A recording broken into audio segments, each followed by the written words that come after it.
علیکم۔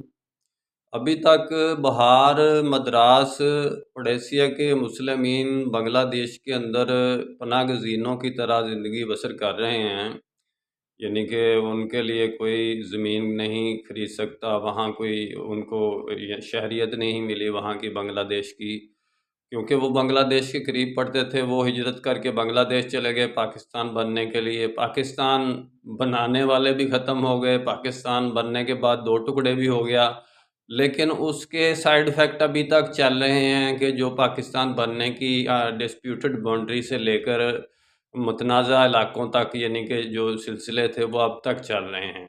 میرا کام Islamic world کی امن اور یونائٹی کا ہے۔ وہ اتنے بیچارے پریشان حال وہاں رہ رہے ہیں بنگلہ دیش کے اندر، ان کی حالت یعنی یہاں کے افغانستانی تو بہت زبردست طریقے سے رہ رہے تھے، افغانی مہاجر، ان کی تو کوئی ویلیو ہی نہیں ہے بنگلہ دیش کے اندر۔